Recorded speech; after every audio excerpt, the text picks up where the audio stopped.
All right, welcome everybody. Sure. Okay. I have with me Nazam. Nazam, how are Yeah. you? I'm fine, thanks. Thanks for having me on, Jay. Thank you for the invitation. Yeah, my pleasure. I'm glad Lewis introduced us, and I know that you have a few. He sent me some of your videos today, and I didn't get a chance yet to look at them. But anyway, Oh, no, that's okay. he thought we could go ahead and Enough. have a conversation. So, Cool. Thank you. well, tell us about yeah, yourself. Tell us about yourself and what you do, and are you connected with Speaker's Corner and all that? Yeah, I've been going to Speaker's Corner. I was invited there about maybe 20 years ago, and then since then I've almost never stopped attending. I've been a regular. So most people, like many people who know me as going to Speaker's Corner, and I started to go there because I was interested in having dialogues with people of other faiths, namely Christians, and that's because I'm interested in comparative religion. I'm interested in studying Islam or Christianity from an Islamic perspective, and I became interested in the Bible. Okay. And as I learned more about the Bible, I became more interested in having dialogues with people of other faiths, namely Christians. Okay. And is the majority of your focus textual issues? Is that what you look at mainly? A long time ago, it used to be like that. It used to be, discussing with Christians over the interpretation and exegesis of certain passages. I'm still interested in that, but not as much as I was before. I've become more interested in now kind of studying or looking at both faiths from an academic perspective and looking at the history and the subtext and the development. Okay. And why Muslims believe what they believe and why Christians believe what they believe. Right. And also building bridges as well. Okay. Now you said that you had done a talk, I think, or an analysis at one point on whether Jesus is the God of the prophets or the prophet of God, or one of the prophets Yes. of God, I should say. So tell us about that. Tell us about your take on that. Basically, like, as you know, Muslims believe Jesus to be a prophet of God. Yeah. Right. Yeah, I'm aware. Sorry. So Muslims believe Jesus to be a prophet of God. Right. And Christians, they also, believe Jesus to be a prophet as well. Fulfillment of Old Testament prophecies such as Deuteronomy 18:18, which speaks about God raising up a prophet and sending a prophet like Moses. Right. And New Testament at least sees Jesus as being fulfilled as the fulfillment of that prophecy. So both Muslims and Christians believe that Jesus is a prophet of God. But Christians, in addition to believing Jesus is a prophet of God, they also believe he's God. And so, by extension, that would mean he's also God of the prophets as well. Right. So the dialogue that I had was really discussing whether Jesus was only a prophet of God, or in addition to being a prophet, he was also God of the prophets. So we looked. So the perspective that I approached from it was Jesus started out as a prophet of God. But then later on, due to historical circumstances and also possibly political reasons, Jesus eventually became to be known as God of the prophets. Let me ask you about that one. So in your view, what do you think the historical circumstances and political reasons were that Jesus, in your mind, was seen as divine? One has to do with like new teachers, new interpreters of the faith coming onto the scene, people who did not necessarily met Jesus, but may have had some interaction or contact with the disciples of Jesus, those who knew Jesus and knew what Jesus taught and did, but they themselves did not necessarily met Jesus whilst on the earth. So this would have been people like St. Paul. And I believe that because of the preaching, the doctrines of people like St. Paul becoming more eminent and more prominent over the teachings of the original disciples, those teachings would be eventually incorporated into the canonical Gospels that we have today. And so one has to do with for historical reasons, another would have to do with textual reasons, in that you would find later on some of the scribes or the copyists incorporating some of Paul's teachings into the text as though this was something said already. And the second reason would be also that the gospel writers themselves, as they would inherit the traditions that came before them, they too would also incorporate some of Paul's teachings as well, as though this was something that was already said prior. On what basis do you, would that be arguments made by higher critics in the textual tradition, the documentary hypothesis, or on what basis do you think that is the case? I try to look at it from a holistic perspective. So I try to look at it at a framework. In that I don't just go to skeptics or non-believing scholars, but I also try to understand the faith and tradition from within the tradition as well. So also from people who are professing Christians or people who also believe in Jesus, such as yourself. Sorry.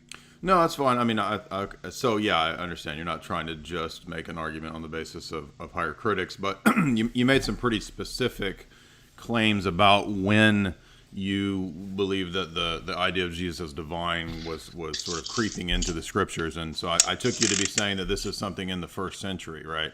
So you don't see this as a later development by Constantine. You see it as something that happened immediately after the time of Christ? It seems like it, yeah. And it seems like you didn't need a long period of time for that development to take place. Jews themselves, many of them, especially living in the Hellenistic world themselves, had already taken Moses, for example, as some sort of divine angelic figure as existing alongside with God. And so given the background of some of the Jewish Christians who became Christians, it would not have been difficult for them to also to take Jesus as some kind of divine angelic figure existing alongside with God. Okay. So you have the wisdom literature, for example, right. In which what Jews can say of Sophia or wisdom, Christians can now also say the same thing about Jesus. Okay. So, and you would say what, that those are misuses of the text themselves, or that the texts are corrupted? I would say it depends. So if you're speaking about the wisdom literature, then I would say that these were misuses of the text. So the text may have been understood in a allegorical sense. So when wisdom, for example, speaks in Proverbs chapter 8, speaks in the first person and is personified and says that, God, you created me, and I was the first act or the beginning of your creation. So this may have been understood in a metaphorical sense, but then later on, Jewish interpreters may have understood it more literally and applied that to possibly Moses, such as Philo of Alexandria. But then later on, what some Jews said about Moses at the time would also use the same type of language for Jesus instead of Moses. Okay, so now when we were talking on the Skype chat before... In terms of corruption of text, then this would be like the New Testament. Like, I do believe that there were certain passages that were added later by some scribes in order to bring out Paul's teachings, to make them more explicit or more clear in the text. Okay, so, but when we were talking before in the Skype chat before we came on here, you said that you believe that the Christian exegetes, the New Testament exegetes, were unfairly using the Old Testament to prove doctrines, and that they were out of context. But you are admitting that there are allegories in the Old Testament, right? Yes, of course. Yeah, I think even you yourself would admit that there's allegories. Sure. Like when the Bible refers to God as my shepherd, I'm sure you would take that as a metaphor, like an expression, Right. rather than God literally being a rock. For example, the Lord is my rock. Well, yeah. You Right. wouldn't take that in a literal sense. Right. So I guess what I'm getting at is, so we have a thesis about the transmission of the text, the veracity of the text, and how to interpret the text. And the idea is that is it that the Jews themselves had been corrupted with the idea of multiple powers in God prior to the coming of the apostles, or that Paul the apostle invented this idea of Jesus and appropriated those ideas? Is that what we're going with here? Like, where exactly is the textual corruption that's going on here? Because I hear two different things. I hear on the one hand that the textual corruption is on the basis of misinterpreting and taking them out of context, but also that there is a specific corruption that happened around the time of the first century, or is it even prior to the first century? So it's a bit of both. Like some Jews took Moses as being a divine figure, such as Philo of Alexandria. Right. And given that background, it wouldn't have been difficult for other Jews to now use that same type of language for Jesus instead of Moses. So I wouldn't say it would be monolithic, but there were different types of Judaism and Sure. Jews with different beliefs. So there were some Jews which we would consider being more orthodox than some other Jews as being more unorthodox. Mm-hmm. And the point about scriptures being taken out of context, this is just like today we would consider it being taken out of context, but back then everyone was doing it, and it was a type of exegesis or hermeneutic tool in which they were using at the time. So everyone was doing this wrong? Oh, many people, it seems. I think But hold on, but Islam didn't do it wrong. Well, I mean, if a Muslim was to do the same thing about the Prophet Muhammad, the Christians would rightly criticize Muslims for misquoting the Bible or taking the verse out of context. Mm-hmm. But back then in the first century, Jews themselves, as well as the New Testament writers, it seems that many, if not everyone, was doing that in terms of misquoting or quoting things out of context. So should I give an example? Yeah, sure. An example would be like in Matthew chapter 2, I think it's verse 16 or 15, where when Jesus' family escapes to Egypt. Mm-hmm. Out of Egypt, I call my son. Yeah, and so this is, Matthew says that this is a prophecy that was fulfilled, mm-hmm. that was spoken of by the prophet. Right. And the quotations from Hosea chapter 11, I think it's verse 1 mm-hmm. or 3. But when you read the passage in its context, it's not actually a prophecy, but it's actually describing, in hindsight, God's relationship with Israel. It's saying like how God loved Israel as a son and called Israel out of Egypt, but the more God called Israel, the more Israel apostated and turned away. Yeah. So, but that would be an example. For example, Hosea chapter 11. Yeah. So the problem that I would have at this point would be, the question I would ask is, do you not think in your own tradition that there are texts in the Old Testament that predict Jesus as a coming prophet and in some sense a Messiah? Maybe, I understand that you don't believe he's divine, but was there some messianic role that those many Old Testament messianic prophecies referred to him? I mean, there are like Muslims, like they interpret certain passages from the Old Testament, right? And some of them they interpret them in referring to Jesus. So some of the Psalms, for example, speak about someone being rescued from death or not escaping death, mm-hmm. and someone who prays to God, and God hears his prayer and rescues him from dying. So some Muslims may interpret those as being messianic, mm-hmm. or being fulfilled by Jesus, in that Jesus never died, but instead was rescued by God at the last moment. But the most popular one that I find that Muslims use is the one from Deuteronomy. I think it's Deuteronomy chapter 33 or chapter 32, where it speaks about the Lord coming from Paran and also from Mount Sinai and from a third place, which I don't remember from the top of my head. But this is understood to refer to Moses, Jesus, and Muhammad. Whether they have the right to do so, this I don't know. I haven't really looked into it in detail, but I accept if it's just quoted out of context and it's not. I'll be open to accept that. Okay. How do you know that there's only a literal sense to the text in any of these texts? Because you admitted that there are similes, there are metaphors, perhaps even allegories.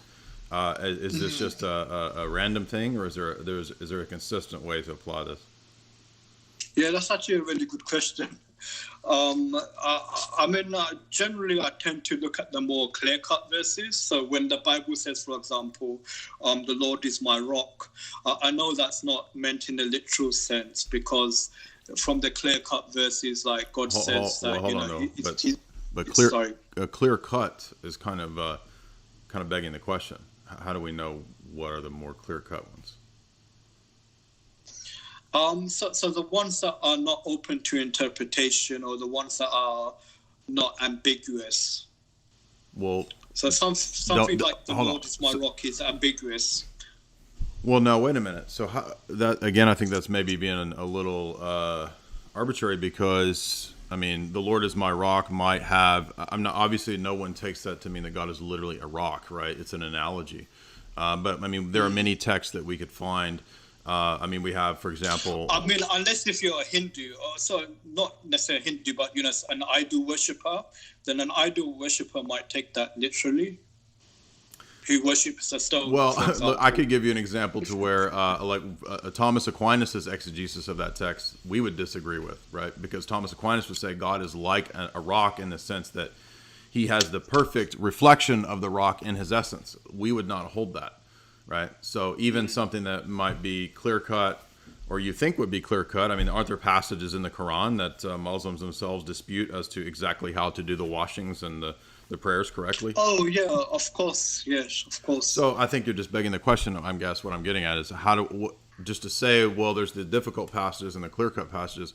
I'm not even saying that there aren't distinctions between things that are clear-cut and that are ambiguous, but I'm trying to figure out how you know when to apply and when to like, what is the hermeneutic that you're using here and on what basis? Because this is going to determine a lot, right? I mean, so you're basically excluding a mystical or a typological sense to the text, but then you're admitting it in certain cases where it's okay, but it basically seems to not be allowed if it were to ever challenge your own theological presuppositions. I mean, one way of looking at it is something that me and you will both agree upon, as what is, like, we both agree that the Lord is my rock is allegorical and not literal. So something that would be universally agreed upon, we could say is clear, and something that is contested is the allegorical. Well, I mean, you might think something like have no idols is clear cut, but a lot of people they take that to the extent that you can't even write God's name, right? That would be idolatry to write God's name. Oh, I see. Yeah. So but even there would at the very least be a minimum agreement among people. Although the finer details, there will be debate over. I mean, do you think that the agreement and that popular consensus is what determines truth and exegesis? Not necessarily as well, because then we might fall into the fallacy of ad populum. Right. Yeah. But this can be one criteria, but it shouldn't be the only criteria. Right. Well, again, I guess what I'm getting at here is, we're going to have texts in many cases in the Old Testament that would be referred to in our tradition as predicting Christ. And there is a consistent pattern to that. For example, out of Egypt I called my son. The exodus of the Jews out of Egypt it encapsulates the life of Jesus himself, right? The entire life of the Jewish people, we would say. That's why in Isaiah he's called the suffering. It is the Jewish people that go through a suffering servant experience. but it's because that's imaging and bringing to life the coming Messiah, you see. So Israel can stand for Jesus just like Joseph can stand for Jesus when he's rejected by his brethren, he's thrown in the well, and he's resurrected by Pharaoh to be third in Egypt, right, after Pharaoh. So we see that as an imaging of Jesus being rejected by the Jews. He's raised up by God the Father. So there are many instances in which we have these sort of spiritual understandings of the text. And I don't think that that's unique to Christianity. You say you would reject that in Islam as well. But if we start to say that we only believe the quote literal sense of the text, that's very ambiguous, and I'm not even sure what the literal sense of the text is, because you again say, well, there's. Sorry, Jay. Yeah. I misheard what you said before. You said something. Did you say Muslims would also reject any allegorical meaning? No. I thought you said that if a Muslim was taking something out of the context in that way, you would reject it, right? I mean, we have, for example. Oh, okay, I see. There are Muslim scholars who do kind of mystical exegesis as well, right? And you would presumably reject that. Well, I mean, not necessarily. I mean, we would look at the language and see how others understood the language, and whether there is like a agreement among people as to the meaning, or whether this is a figure of speech, and also the context. As well. So let me rephrase it this way. So typology is valid or invalid? Did you say typology? Yeah. Could you explain that to me, because I don't know. Okay, so this is an idea again that's not unique to Christian exegesis. This exists already within the Old Testament revelation, where you can have events or things that typify and signify things down the road, historical events, people. Or even things that typify or signify spiritual realities. For example, even within the Old Testament itself, you have the notion present that certain ceremonial commands and washings signify spiritual realities, right? Jeremiah says, circumcise your hearts. So the action of circumcision in the flesh was a outward sign and symbol of something that was supposed to happen in terms of the inner repentance of the Jewish person. So now, if we want to only be literal, quote unquote, and remove the spiritual signification of circumcision, then even within the Old Testament itself, who precedes Islamic revelation, right, you have this notion of there being mystical, spiritual senses even back then. Yeah, of course, yeah. So are they valid or not? Are those valid or not? Yes, in terms of like looking at the spirit behind things. But in terms of the example of Hosea chapter 11, Matthew does say that this is a prophecy. However, right. Hosea 11 doesn't read as a prophecy, but it reads more as a statement of something said in hindsight of God's relationship with Israel. But Matthew why is as a prophecy about Jesus. Right. So, but you wouldn't say Jesus apostated or worshipped Baal or turned away from God. No, but from the context, this is what Hosea 11 is speaking about. Right, but with regards to Israel. Okay, what I'm trying to get at though is that even the Jews themselves, when they would exegete these texts back then, there would be texts that in the immediate context don't make sense in terms of the historical fulfillment, but they only make sense in a spiritual fulfillment. Okay, so for example, when Daniel says that he tabulated when the captivity would be, he says it's on the basis of reading Jeremiah. So he knew dates on the basis of what he had read in Jeremiah, and he saw that there was a cyclical pattern to the captivity that would happen that he predicts under the Maccabees, going back to the captivity that happened under the Babylonians, right? So when the Babylonians... But I think this text has also been debated among church fathers as to whether this refers to Jesus or whether this refers to the Antichrist. But regardless, I'm not. What the argument I'm making doesn't even apply to either one, because the point I'm making is that in the time of Daniel, there was an exegetical approach that was already looking at cycles and patterns and types in the history of Israel and their writings. So they were already doing this kind of exegesis, which you agreed, right? So what I'm saying is that if Daniel was a prophet, if Jeremiah was a prophet, and they utilized this hermeneutic, then on what basis do you look back and say that no longer is that hermeneutic valid? So how would you then protect yourself from like misquoting the Bible? Well, you're right. There are examples in the history of the church where we have had to deal with people who have gone crazy with this. So there are multiple condemnations of the figure named Origen, for example. So Origen did this very famously, where he would basically allegorize all the texts. He would, to the extent of denying the historicity of the text. Apart from one text, he didn't allegorize. The text about, like, if your right hand causes you to sin, or your eye going beyond. Sin, No, this is going beyond just a simile or a metaphor. This is basically saying something like, when the Jews came into the Promised Land and attacked the Canaanites, that wasn't just a type or a figure of us repenting of our inner Canaanites, our sins that we have, or of Christianity spreading throughout the world. Origen would say this is also spiritual to the extent that it never happened. There was no actual battle where God told the Israelites to cleanse the Promised Land. So I would disagree with that. I would say that is a.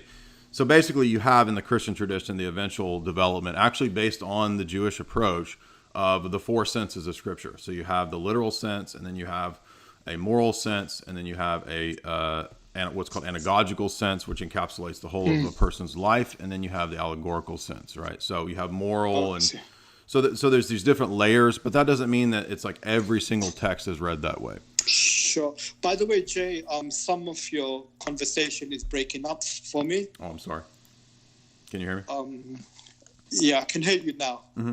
But I wasn't able to catch everything that you said. But when I'll listen to the recording, hopefully I'll hear it again. But yeah. I get the sense or the gist of what you're saying. And in principle, I agree with you. It's just we would debate over which text is right, typology, and which text is a misquote. So let me give you so let's give an example of of Passover. Okay, so in the Jewish tradition, in their history, Passover has a huge relevance, a huge importance. Right, Exodus 12 has this very lengthy section about what all you're supposed to do, how you're supposed to constantly remember this, how important it is. And then we have, in many cases in the Gospel of John, I know that you wouldn't accept it, but we have the explicit explanation of Jesus as the fulfillment of the Passover. In the Orthodox Church, during Easter, we call it Pascha, right? It's Passover.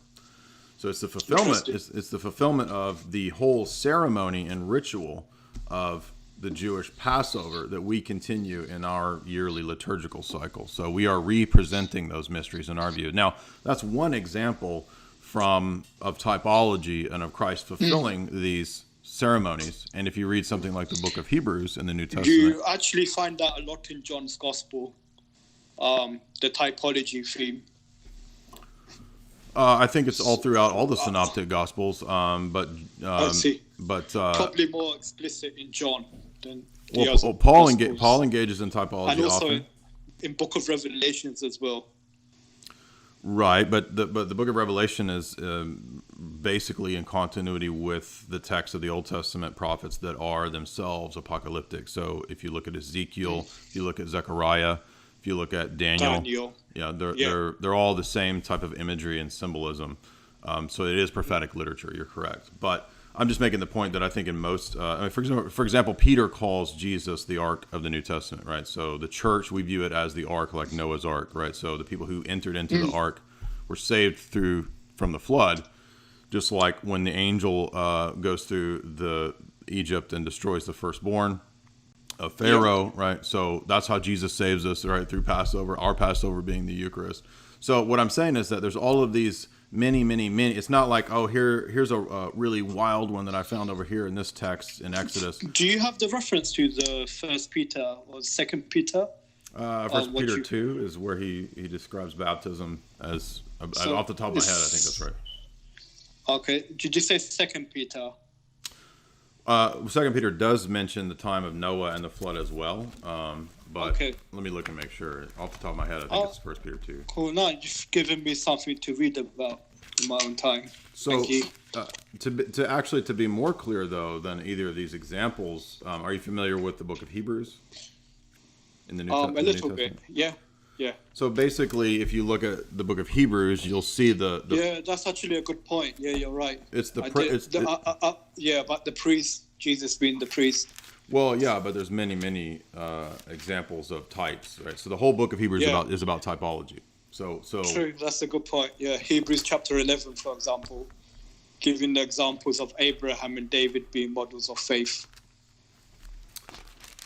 Yes, but I'm specifically meaning like all the rituals. Like, so the Sabbath is explained there. The Levitical priesthood is explained there.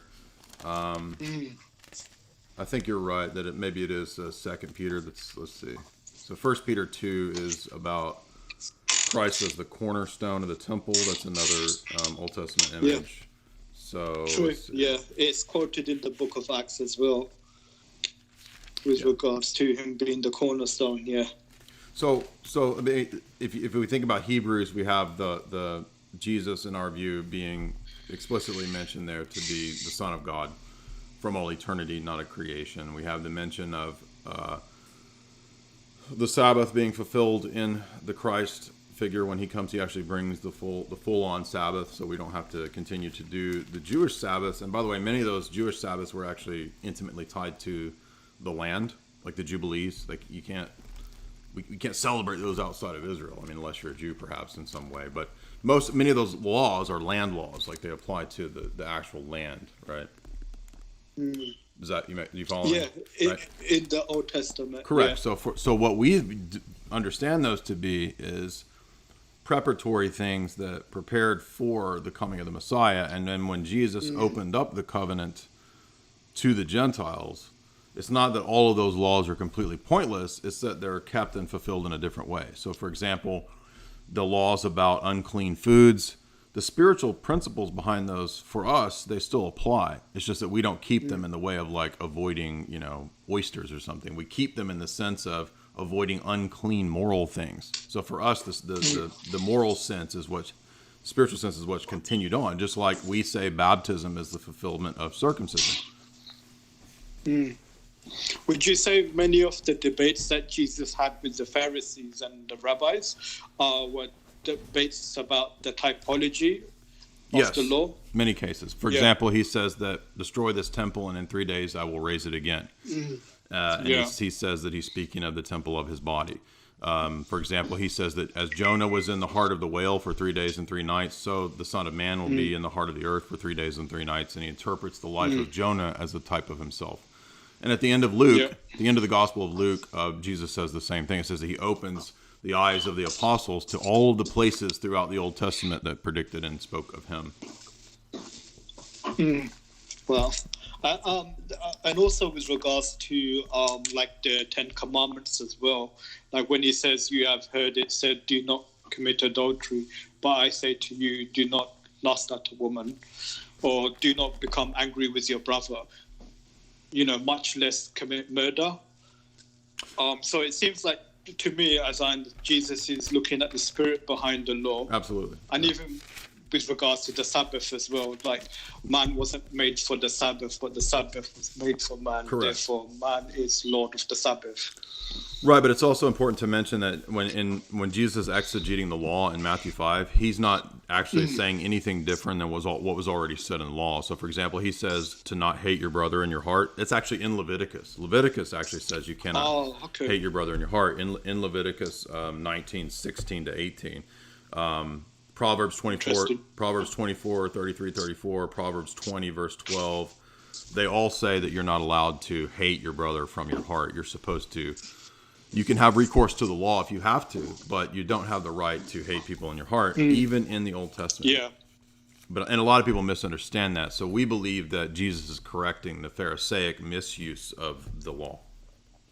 Interesting. I mean, from the context, from what I understand, what Jesus is saying is that your righteousness has to surpass the righteousness of the Pharisees and the scribes. Right. So he interprets the law in a way in which you obey the law, but you keep it in a more stricter or more righteous sense than the Pharisees and the scribes were. So like he says, when you fast, do not fast like the hypocrites fast. So he's not saying if you fast, but when you fast. Correct. Right, because the tendency of the Pharisees was to do things externally. So they would practice all the minutia, all the washings, and this kind of stuff.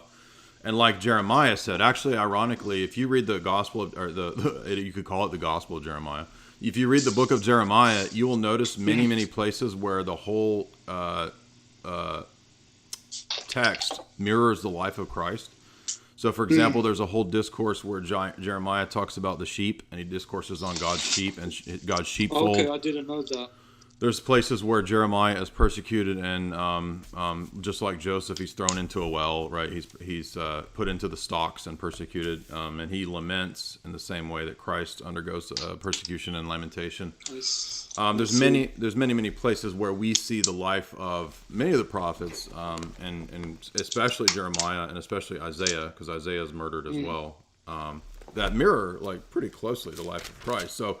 That's why we would say, as Peter says in his epistle, that it's the Spirit of Christ that was actually speaking through the Old Testament prophets. So we actually think that Jesus is the second person of the Godhead, and so therefore, because he's fully divine, he can, and he was at Mount Sinai. It's Moses that talked to Jesus. It's Jesus who inspired Jeremiah. Well, I mean, Hebrews chapter 1 says, in the days of old, God spoke to us through prophets, but in these last days, he's spoken to us through his Son. Mm-hmm. So that would be, like, in the sense that it was God speaking through the prophets in the Old Testament, but now, in these last days, he's now speaking to us through Christ. Well, yeah, but it's not either or, because it's the Spirit of Christ who is speaking through the prophets, right? So because Christ is divine, he can speak through the prophets, right? So this is why James says that Jesus was out at Mount Sinai giving the law. It does seem like it's either or in the book of Hebrews and also in the Synoptic Gospels, like in the parable of the vineyard owner. Mm-hmm. Where Jesus gives a metaphor where the vineyard owner sends his servants to collect his rent. Right. And then last of all, he sends his son. Right. So it does seem like in the Old Testament, it wasn't Christ that was speaking, but it was God sending his messengers, whether an angel of the Lord or prophets like Isaiah. But then in New Testament times, you have now, last of all, Jesus being sent. Well, at least from the interpretation of Hebrews and Matthew, Mark, and Luke. Well, Hebrews, if you read the chapter of Hebrews 1, it is actually showing that Christ possesses the same divinity as the Father, because he's called the icon of the Father there. So the whole chapter 1 of Hebrews is written to Jews who want to go, Jewish converts who want to go back to Judaism. And so the whole chapter there is trying to stress the superiority of Christianity and Christ's deity to Judaism. So that's actually the whole point of that chapter. And there's multiple verses cited in Hebrews 1 from the Psalms and from the prophets trying to show his divinity. Now, I know you're not going to accept that, but that's the point of it. That is the point of that chapter. So if we're going to cite Hebrews, that is pretty clearly the point of that chapter, I would argue. And then my next question would be, this notion, part of the reason that people like Philo had this idea that he wasn't sure about how to predicate powers of God, and he thought that there might be two powers in God, is because of the theophanies in the Old Testament. Are you familiar with this idea? Is that like an appearance of God? Yes, exactly. Or an experience of God? Mm-hmm, mm-hmm. Theophany, yeah. So, for example, the angel of the Lord that's in Exodus, for example, when Moses goes to the burning bush, right? And God says, I am that I am. And Moses calls him God, who he's speaking to, and he shows deference and reverence. He takes his shoes off, right? And we would say that whoever is speaking there is divine, right? That's God that's speaking there. Well, Stephen would differ because Stephen in the book of Acts, in Acts chapter 7, I think it's verse 30 or 35, he says it was an angel that spoke to Moses and not God. Well, we don't have so every time Christ is present, there are angels present, right? And so there is, by the way, the word angel just means messenger, right? So, for example, angel of the Lord. In Greek, yeah. Mm-hmm. Angelos means messenger in Greek, yeah. Right, but even in Hebrew, does it also mean messenger as well? I believe Malik can be used both ways. I could be wrong, but okay, interesting. But the point being is that it doesn't necessarily mean that there weren't angels present, right? Because Moses obviously wasn't bowing before an angel, because you can't worship an angel.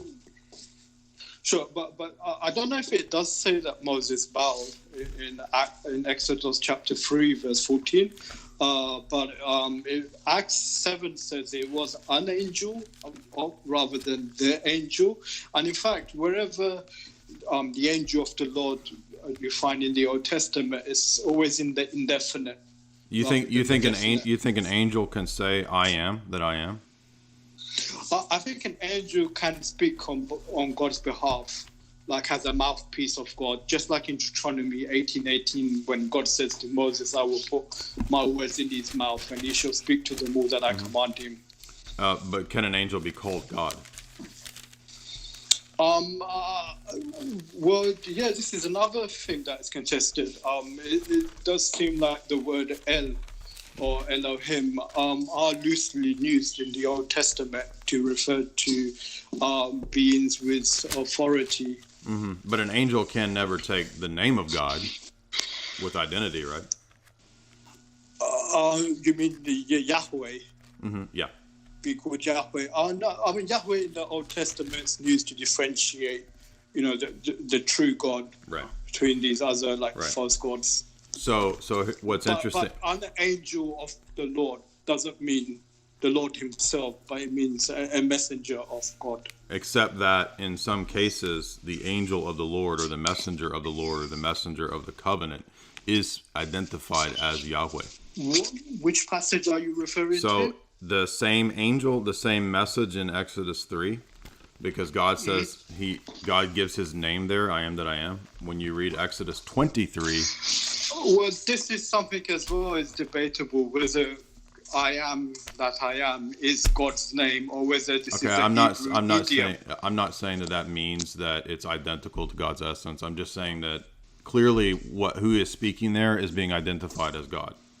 Right, Moses takes his shoes off because the ground. Yeah. Right. And then Moses, I think, asks God's name, and God says, "I am that I am." Right. So some scholars say that this is a Hebrew idiom, meaning like, never mind what my name is, or mind your own business. Just say, I am. Okay, you interpret that however you want, but Moses identifies who he's speaking there to as God. This is who he gets the law from, and then let me finish. It's interpreted as a theophany, so he interprets that as an experience. What does theophany mean? So it can be an experience of God. Exactly, right. So it's a manifestation of God. Not necessarily a manifestation, because like many passages in the Old Testament and even in the New Testament, like in Acts, speak of the transcendency of God. So for example, in 1 Kings chapter 8, verse, I think it's 27, where it says that the heavens and the earth cannot contain God, much less this temple built by men. And there's many other passages as well. Yeah, and God says to Moses, "I will show you my goodness, but not my face." Yeah, so I'm wondering whether Jews interpret that as an allegorical rather than literal. I can tell you there's two interpretations in the traditions of Jews. One say that it's the essence of God manifesting, and the other tradition says that it's created angels that are manifesting.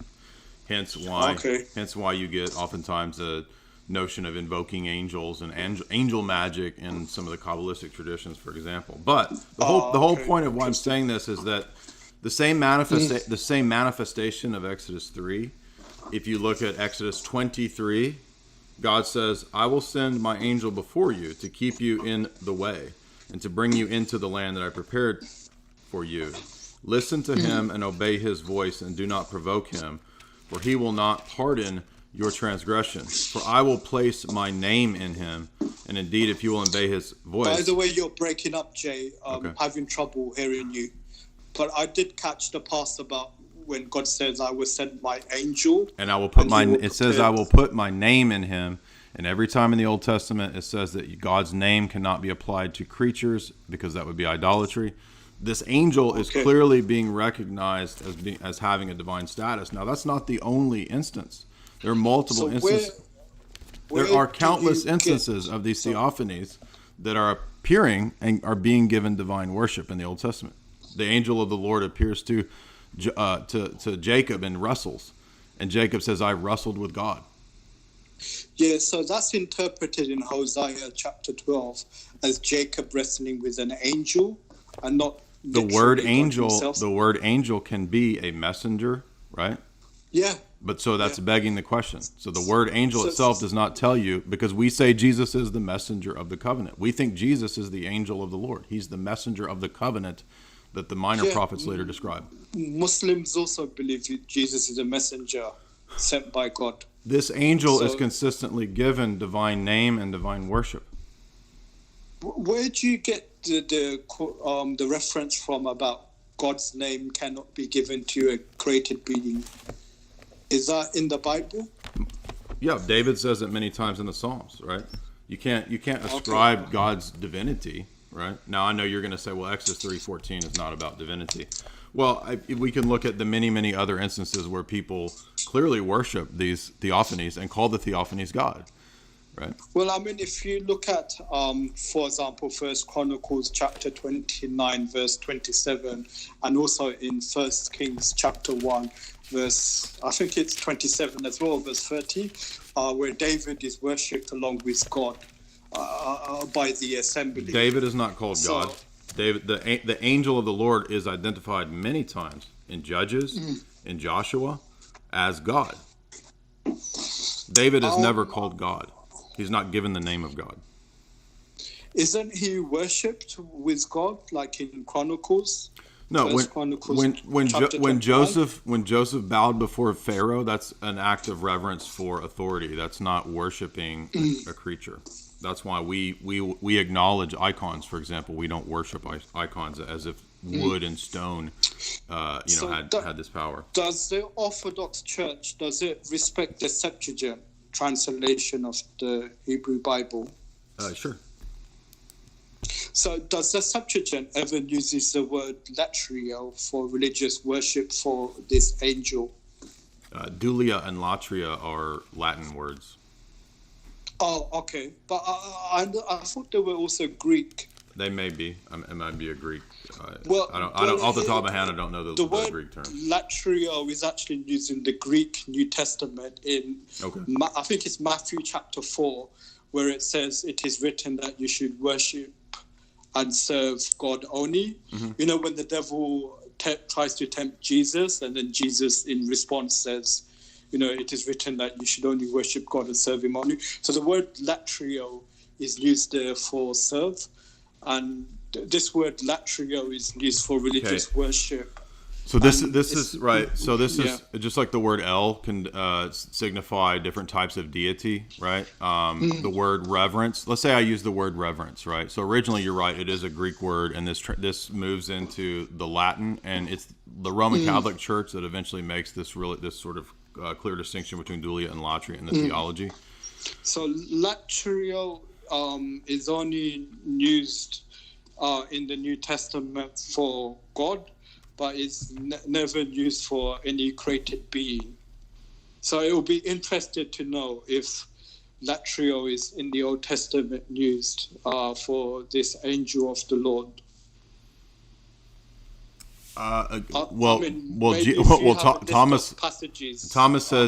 Thomas says, "My Lord and my God," and he worships Jesus right after the resurrection. Right, he puts his finger in the side. Well, and says, in John "My Lord and my chapter God." 20, verse 28, it doesn't say that Thomas worshipped Jesus or he bowed down, but he does say to the God of me and the Lord of me. But this word God is also used by Jesus in his defense when the Jews accuse him of claiming to be God, and then Jesus says in his defense. That's right. So but you keep arguing on the basis of either ors. So just because Jesus refers to his Father as God, it doesn't mean that he isn't also God, because he says in John that he has the same power that the Father has. He says God alone, possesses these powers. God alone is good. And then he also says that the Father has granted to the Son to have all these same powers. So for us, it's not an either or. So were you going to say something, Jay? No, I was just saying for us, it's not either or. So in other words, what Muslim exegesis does a lot of times is they'll say, oh, look, Jesus is reverencing his Father, so therefore he's not God. Well, you can, like, the statements are not mutually exclusive. Jesus can say that he came and was sent by the Father, but he can also still be as divine as the Father, and that's how we have both of those things being said in the Bible. So we don't have to assume a mutually exclusive interpretation of every text that says God the Father is good. Oh, then he alone is good and nobody else is good, and Jesus isn't the same level of good, right? That's a dialectical, a false dichotomy, right? Because what we believe is that we see both things taught here, right? So if we say, for example, that God can never manifest in time and space, would you agree with that? Well, I mean, if you take, for example, what it says in Acts chapter 17 about God never becoming, coming into his creation, then we would have to take that the principle. No, he says the divine. He says the divine nature. He doesn't say that the divine energies can't enter into creation. Paul teaches that the energies do enter into creation, but not the divine essence. Well, I mean, maybe this would be an example where Paul differed with the disciples of Jesus or those that came before Paul. No, hold on. Why do you think it differs? Why do you think it differs? So, like the passage in Acts chapter 17, I would just quickly look up the passage for you. Yeah, it's 17:28. I know what you're talking about. Are you able to? Okay, I'll because I don't have a Bible in front of me, so I'll he says we are not to think that since we are the offspring of God, we ought not to think that the divine nature is like gold or silver or stone or something shaped by man's art and devising, right?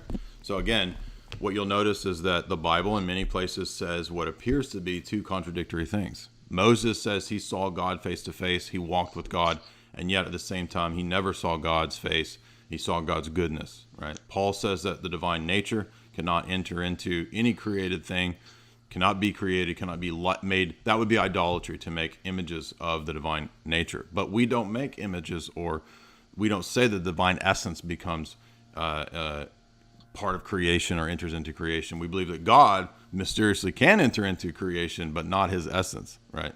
The essence of God is always, you could say, hidden, just like when the seraphim look at Christ. John, in John 11, he interprets Isaiah 6 as Isaiah seeing Jesus on his throne. And the seraphim have to guard their eyes. They can't look directly at Christ. But we see many instances where we do have people looking at Christ in the Transfiguration in Matthew 17. So how is that possible? Well, Orthodox theology alone, of all the theologies in the world, whether Jewish, whether Muslim, whatever, not even Roman Catholics, we alone teach the essence-energy distinction, which also explains these theophanies, which is that God can enter into time and space, but God's essence does not enter into time and space. So is this like the idea of like when the Bible speaks of the Holy Spirit, like the Spirit of God coming upon Isaiah? This is God's energy or power coming upon Isaiah. Correct. Sure. And as a Muslim, I wouldn't have a problem with that, like in understanding those passages in figuratively. So not like the Holy Spirit being like the third member of the Trinity, but like these being like expressions to explain God's, right. So I know you don't accept the Trinity. So right. So let's step back. Let's step back a minute and let's see, to what extent do you allow or will you admit the presence of God within time and space, given your view of God's transcendence? Well, in terms of like nothing happens without the will of God or without the power and might of God. Well, like I mean, I'm familiar with the different debates over like the eternality of the Quran, right? This kind of stuff. Yeah, sure. Okay, so does the message of the Quran, is it eternal? Yes. Do you believe that message is divine? Its origin is divine. Mm-hmm. So are the truths, do the truths that the Quran express, are they truths about God? Yes. Do those truths enter into time and space? Yes. But they're not God. as revelation. Yes, of course, they're not God. It's revelation from God, but then it's recorded, whether it's in the memory and hearts of people, or whether it's in some writing, Right. or scripture, So or whether it's on a YouTube video, for example. Right. So the written texts and the words that are spoken and the concepts, are they created or uncreated? Created. Okay. So how do created words and concepts and thoughts image the divine? Sorry, how do they image the divine? Mm-hmm. What does that mean? Sorry. Well, I mean, a word is an image, right? Oh, I see. Okay. So it's kind of like is representing or referring to something else. Right. It's iconographic, right? A letter, a word is iconographic. It's a referent. It's a symbol that's used to stand for what? So, in terms of the Quran as well as my understanding, right. My understanding is that Allah is in no word of God. Okay, but Allah is in no sense similar to His creation, right? Yes. That would be idolatry, right? Yes. Right. So, are these terms and truths and propositions and words that are all created? Are they in any way similar to what we're saying about Allah? In terms of them being like revelation or representing God's truth and guidance for people, and the origins being from God. But it's similar to like when in the book of Hebrews in chapter 4, verses 12 and 13 speak about the word of God.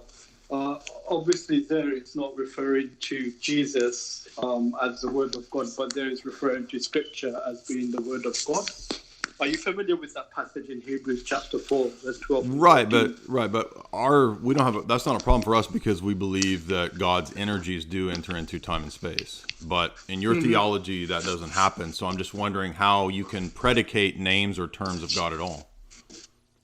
So, I mean, we do believe God is Al-Qadir, which means the power. So we do believe like all energy, comes from God. Right. So no action cannot happen without God the term giving the ability or power. The term power, the term energy, the term action, the term work, the term mercy. Do those match up to? Do those created terms match up to or name God in any sense? Sorry, could you say that again? Do those created terms like mercy or power, do they match up to God at all? I mean, they represent or refer to. So they're iconic, right? So they're iconographic representations of God. Representations of God's truth. Okay, is God's truth not the same as God? It's from God, but we wouldn't worship the Quran, or we wouldn't worship God's truth, or we would worship the one who sent the truths. Mm-hmm. So Allah is He is like created things. No. Okay, but you just said that those iconographic representations are like Him. No, they represent the truth from Him, but they're not Him. So we wouldn't So Allah's truth is not Himself. Was the spirit in Islamic discourses? Allah's spirit in Islamic discourses normally understood to refer to the angel Gabriel. So God sends His spirit. That's normally understood in Muslim discourse to refer to the Archangel Gabriel. So we wouldn't say the Archangel Gabriel is divine or should be worshipped along with God. Okay, let me rephrase it this way: How do we speak? How do we speak about God if God is not like His creatures in any way? How do we speak truly? How are the propositions true? In abstract terms, in a way which is befitting God's majesty. Okay, but even if you say they're abstract, you're still using created terms and words and meanings to apply to a God that you say has no similarity to creatures. And those terms and meaning are given to us by God. So how do you know that they match up to God? Can best describe God, Right. God himself. So how do you know that they match up to God if God is completely dissimilar to created concepts and terms? Oh, no, I don't say they match up to God, but I say that... Well, how do they tell us about God then?